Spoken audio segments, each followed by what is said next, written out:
રાજ્યપાલ શ્રી આચાર્ય દેવવ્રતજીએ ચોટીલા તાલુકાના ચાણપા ગામની મુલાકાત દરમિયાન સામાજિક સમરસતાનું એક ઉત્તમ ઉદાહરણ પૂરું પાડ્યું હતું.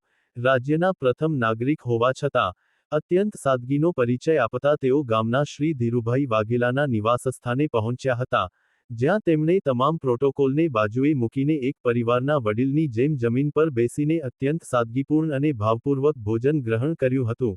રાજ્યપાલશ્રીએ ચૂલા પર બનેલા બાજરાના ગરમાગરમ રોટલા, બટાકાનું શાક, દાળ, તાજું માખણ અને સલાડ જેવા શુદ્ધ દેશી ભોજનનો આસ્વાદ માણતા જૂની સ્મૃતિઓ તાજી કરી હતી.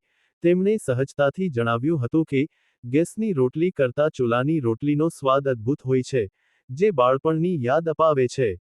મુલાકાત દરમિયાન રાજ્યપાલશ્રીએ ધીરુભાઈ વાઘેલાના પરિવારના સભ્યો સાથે આત્મીય સંવાદ સાધ્યો હતો. તેમણે પરિવારના સભ્યોના ખબર અંતર પૂછ્યા હતા. પિતૃતુલ્ય વાત્સલ્ય સાથે તેમણે બાળકો સાથે વિશેષ સમય વિતાવ્યો હતો. બાળકો કયા ધોરણમાં અભ્યાસ કરે છે તેની પૃચ્છા કરી તેમણે જણાવ્યું હતું કે શિક્ષણ જ પ્રગતિનો એકમાત્ર માર્ગ છે. તેમણે બાળકોને મન લગાવીને ભણવા અને માતા-પિતા સહિત દેશનું નામ રોશન કરવા પ્રોત્સાહિત કર્યા હતા. આ પ્રસંગે ધીરુભાઈ વાઘેલાના પરિવારે રાજ્યપાલશ્રીને ભારતનું સંવિધાન પુસ્તક અને શાલ અર્પણ કરી સન્માનિત કર્યા હતા. રાજ્યપાલશ્રીએ ઉપસ્થિત સૌને જીવનમાં વ્યસનનો ત્યાગ કરવા અને માતા-પિતાની આજ્ઞાનું પાલન કરી કુળનું ગૌરવ વધારવા જણાવ્યું હતું. રાજ્યના સર્વોચ્ચ પદ પર બિરાજમાન મહાનુભાવને પોતાના આંગણે આટલી સાદગીથી જમતા જોઈ ધીરુભાઈના પરિવારે હર્ષની લાગણી અનુભવી હતી.